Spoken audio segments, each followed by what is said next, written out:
Harry Potter and the Sorcerer's Stone by J.K. Rowling. Chapter 16, Part 1, Through the Trap Door. In years to come, Harry would never quite remember how he had managed to get through his exams when he half expected Voldemort to come bursting through the door at any moment. Yet the days crept by, and there could be no doubt that Fluffy was still alive and well behind the locked door.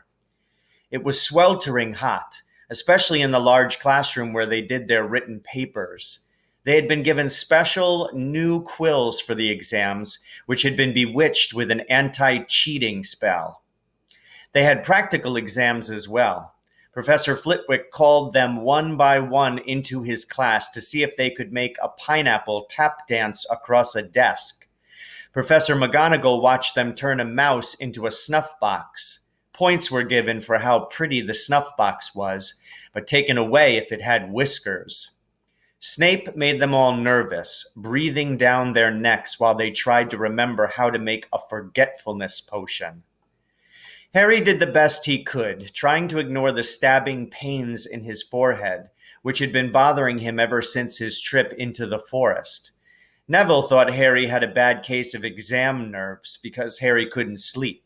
But the truth was that Harry kept being woken by his old nightmare, except that it was now worse than ever because there was a hooded figure dripping blood in it.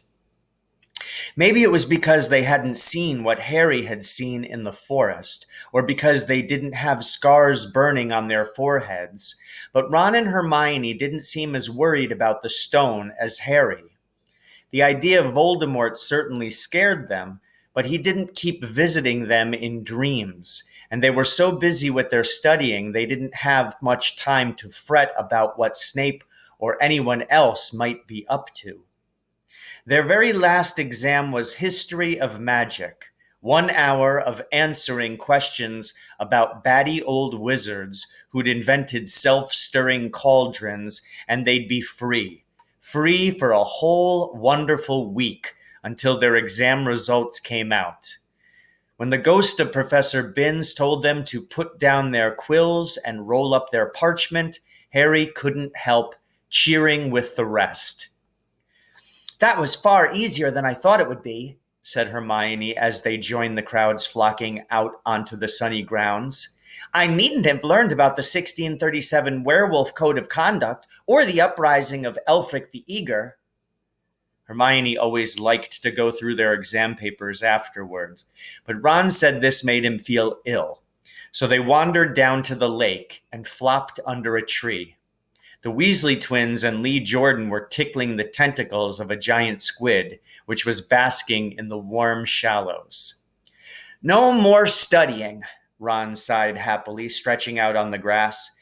"You could look more cheerful, Harry. We've got a week before we find out how badly we've done. There's no need to worry yet." Harry was rubbing his forehead. "I wish I knew what this means," he burst out angrily. "My scar keeps hurting.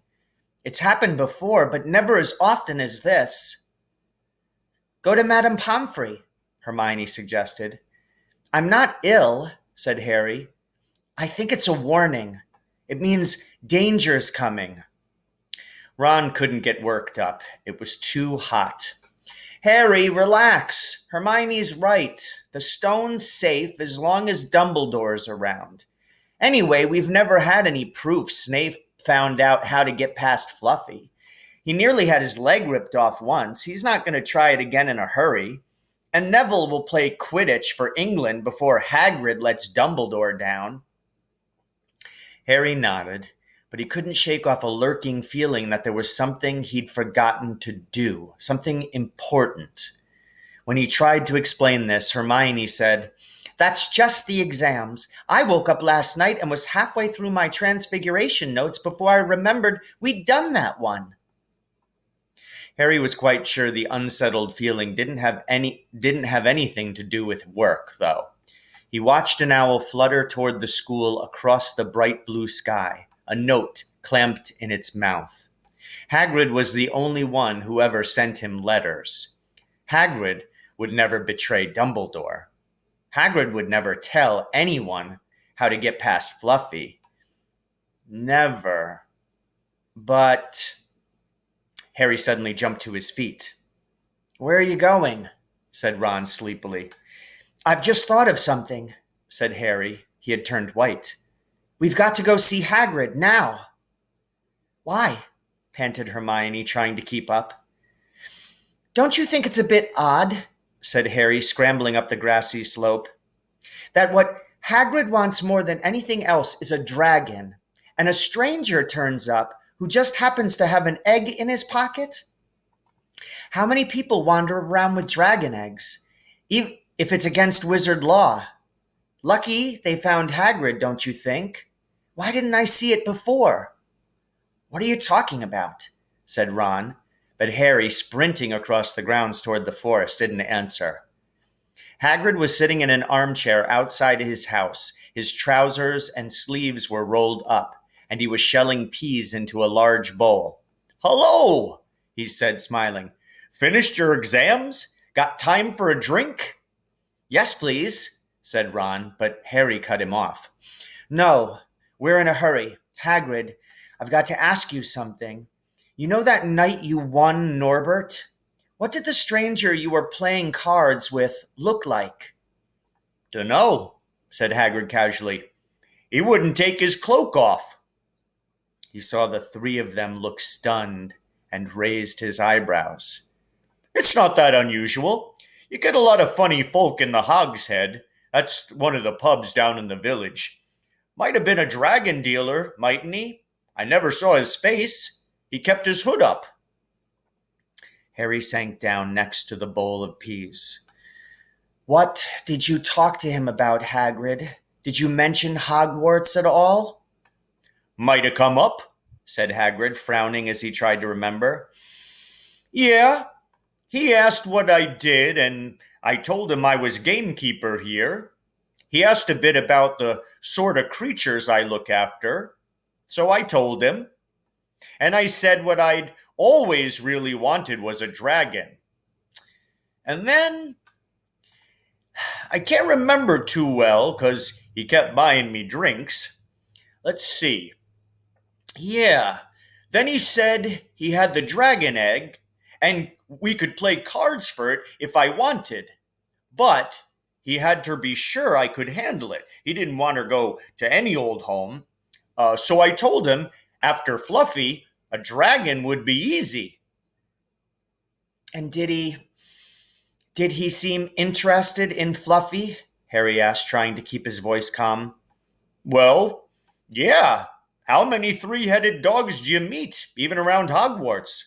So I told him, Fluffy's a piece of cake if you know how to calm him down. Just play him a bit of music and he'll go straight off to sleep." Hagrid suddenly looked horrified. "I shouldn't told you that," he blurted out. "Forget I said it. Hey, where are you going?" Harry, Ron, and Hermione didn't speak to each other at all until they came to a halt in the entrance hall, which seemed very cold and gloomy after the grounds. "We've got to go to Dumbledore," said Harry. "Hagrid told that stranger how to get past Fluffy, and it was either Snape or Voldemort under that cloak. It must have been easy once he got Hagrid drunk. I just hope Dumbledore believes us. Firins might back us up if Bane doesn't stop him. Where's Dumbledore's office?" They looked around, as if hoping to see a sign pointing them in the right direction. They had never been told where Dumbledore lived, nor did they know anyone who had been sent to see him. "We'll just have to," Harry began, but a voice suddenly rang across the hall. "What are you three doing inside?" It was Professor McGonagall, carrying a large pile of books. "We want to see Professor Dumbledore," said Hermione rather bravely, Harry and Ron thought. "See Professor Dumbledore?" Professor McGonagall repeated, as though this was a very fishy thing to want to do. "Why?" Harry swallowed. Now what? "It's sort of secret," he said, but he wished at once he hadn't because Professor McGonagall's nostrils flared. "Professor Dumbledore left 10 minutes ago," she said coldly. He received an urgent owl from the Ministry of Magic and flew off for London at once." "He's gone?" said Harry frantically. "Now?" "Professor Dumbledore is a very great wizard, Potter. He has many demands on his time." "But this is important. Something you have to say is more important than the Ministry of Magic, Potter?" "Look," said Harry, throwing caution to the winds. "Professor, it's about the Sorcerer's Stone." Whatever Professor McGonagall had expected, it wasn't that. The books she was carrying tumbled out of her arms, but she didn't pick them up. "How do you know?" she spluttered. "Professor, I know that someone's going to try to steal the stone. I've got to talk to Professor Dumbledore." She eyed him with a mixture of shock and suspicion. "Professor Dumbledore will be back tomorrow," she said finally. "I don't know how you found out about the stone, but rest assured no one can possibly steal it. It's too well protected." "But Professor Potter, I know what I'm talking about," she said shortly. She bent down and gathered up the fallen books. "I suggest you all go back outside and enjoy the sunshine." But they didn't. "It's tonight," said Harry once he was sure Professor McGonagall was out of earshot. "Snape's going through the trapdoor tonight. He's found out everything he needs, and now he's got Dumbledore out of the way. He sent that note. I bet the Ministry of Magic will get a real shock when Dumbledore turns up." "But what can we—" Hermione gasped. Harry and Ron wheeled around. Snape was standing there. "Good afternoon," he said smoothly. They stared at him. "You shouldn't be inside on a day like this," he said with an odd, twisted smile. "We were—" Harry began, without any idea of what he was going to say. "You want to be more careful," said Snape. "Hanging around like this, people will think you are up to something. And Gryffindor really can't afford to lose any more points, can it?" Harry flushed. They turned to go outside, but Snape called them back. "Be warned, Potter. Any more nighttime wanderings, and I will personally make sure you are expelled. Good day to you." He strode off in the direction of the staff room. Out on the stone steps, Harry turned to the others. "Right. Here's what we've got to do," he whispered urgently. "One of us has got to keep an eye on Snape. Wait outside the staff room and follow him if he leaves. Hermione, you'd better do that." "Why me?" "It's obvious," said Ron. "You can pretend to be waiting for Professor Flitwick, you know." He put on a high voice. "Oh, Professor Flitwick! I'm so worried. I think I got question 14B wrong." "Oh, shut up," said Hermione, but she agreed to go and watch out for Snape. "And we'd better stay outside on the third-floor corridor," Harry told Ron. "Come on." But that part of the plan didn't work. No sooner had they reached the door separating Fluffy from the rest of the school than Professor McGonagall turned up again, and this time she lost her temper. "I suppose you think you're harder to get past than a pack of enchantments," she stormed. "Enough of this nonsense. If I hear you've come anywhere near here again, I'll take another 50 points from Gryffindor. Yes, Weasley, from my own house." Harry and Ron went back to the common room. Harry had just said, "At least Hermione's on Snape's tail," when the portrait of the fat lady swung open and Hermione came in. "I'm sorry, Harry," she wailed. "Snape came out and asked me what I was doing, so I said I was waiting for Flitwick, and Snape went to get him, and I've only just got away.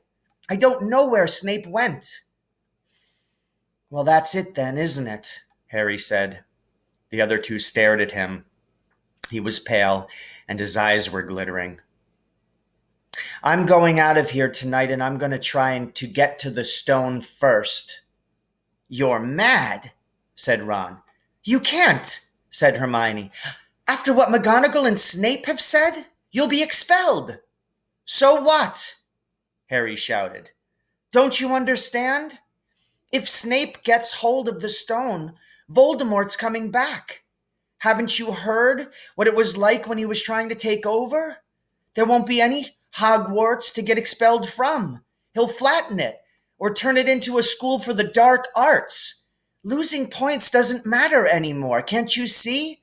Do you think he'll leave you and your families alone if Gryffindor wins the House Cup?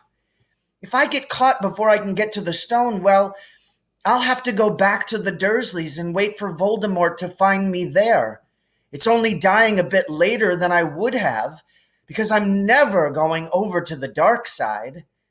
I'm going through that trap door tonight, and nothing you two say is going to stop me. Voldemort killed my parents, remember? He glared at them. You're right, Harry, said Hermione in a small voice. I'll use the invisibility cloak, said Harry. It's just lucky I got it back. But will it cover all three of us? Said Ron. All three of us? Oh, come off it. You don't think we'd let you go alone? Of course not, said Hermione briskly. How do you think you'd get to the stone without us?